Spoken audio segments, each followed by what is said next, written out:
आज से होगा सीज फायर। लगातार इजराइल ने सीज फायर कंफर्म होने के बाद भी इजराइल ने पूरी ताकत से गजा पर और तमाम गजा के आसपास के इलाकों पर बड़े हमले किए, तबाही मचाई, लोगों को गिरफ्तार किया, नरसंहार किया। 3 दिनों में उसने सबसे ज्यादा खतरनाक तरीके से बमबारी की। वहीं दोस्तों ताज़ा तरीन जो रिपोर्ट है वो ये आपको बता दूं, आप सुबह सुबह ये खबर देख रहे हैं तो भारत के वक्त के मुताबिक दोपहर 12 बजे लगभग 12 सवा 12 के बीच सीज फायर अप्लाई हो जाएगा और सीज फायर शुरू हो जाएगा। यह हमारे भारत के वक्त के मुताबिक बता रहा हूँ, दोपहर के 12 सवा 12 के बीच, ठीक। लेकिन गाज़ा के टाइम के मुताबिक सुबह 8:30 बजे। हम उनसे 3-3.5 घंटा आगे हैं टाइम में, और वो गाज़ा में जब 8:30 बजेगा और वो हमसे थोड़ा पीछे, यानी गाज़ा में जब 8:30 बजेगा तो हमारे यहाँ 12 सवा 12 का टाइम होगा। उस वक्त सीज फायर होगा, उस वक्त से सीज फायर चालू होगा और इजराइल को सीज फायर फॉलो करना होगा। लेकिन कुत्ते की दुम टेढ़ी होती है दोस्तों।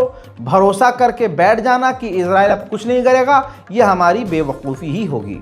हजरात, अब जो टाइटल पर आपको खबर दी है उसमें भी आप जान लीजिए कि मामले क्या हैं। हजरात, अब आप ताज़ा तरीन जानकारी इस ग्राफिक्स के जरिए समझने की कोशिश कीजिए। इजराइल ने सीज फायर के ऐलान के बावजूद 123 फिलिस्तीनियों को कत्ल कर दिया है, जिसमें 33 महिलाएं हैं और 33 कम से कम बच्चे हैं। 270 लोग बुरी तरह से घायल हैं और अभी मरने वालों की संख्या बढ़ सकती है। हजरात, मैंने टाइटल पर एक पीली पट्टी से एक लाइन लिखी है, अमेरिका ही असली कातिल और हैवान। आइए अब उसको भी जस्टिफाई करता हूं। एक ह्यूमन राइट ऑर्गेनाइजेशन है जो साल में एक बार रिपोर्ट पेश करती है और वो बताती है अपने उस लिस्ट में कि कौन से देश में भुखमरी सबसे ज़्यादा है और उसके लिए अलर्ट घोषित करवाती है, उसको मदद दिलवाती है।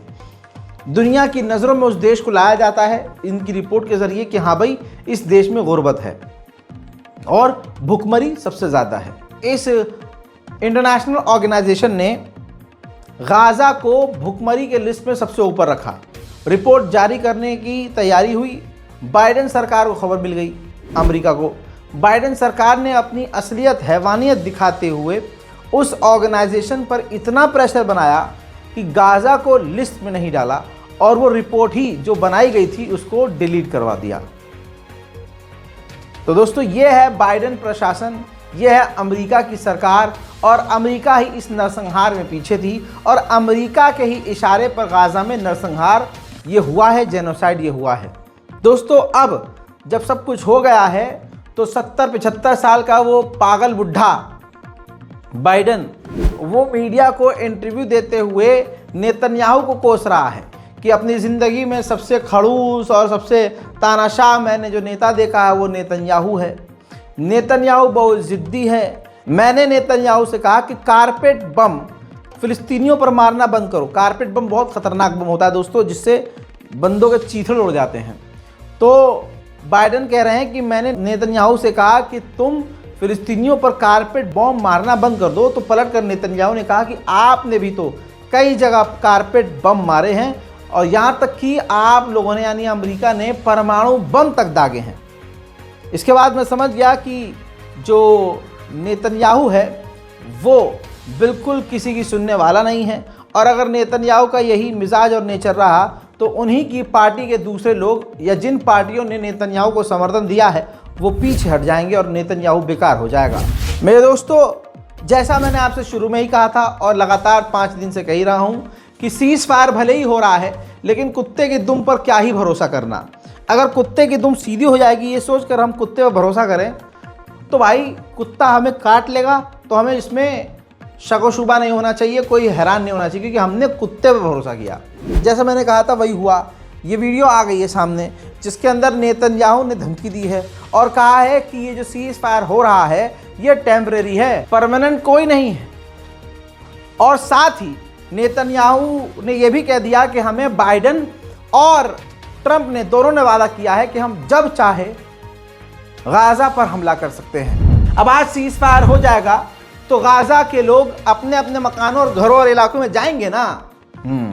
लेकिन नहीं, ये देखिए मैप जारी किया है इजराइल ने और गाज़ा के लोगों को धमकी दी है, वार्निंग दी है कि इन रेड जोन वाले इलाके से तमाम फिलिस्तीनी दूर रहें वरना कत्ल कर दिए जाएंगे। उधर सीज फायर हो रहा है और गाज़ा के अंदर अभी भी इजराइल मकानों को तोड़ रहा है।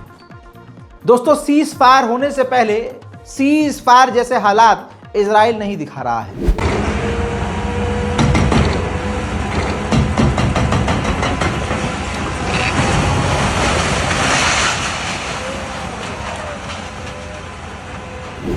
हजरात, अब ये वीडियो देखिए।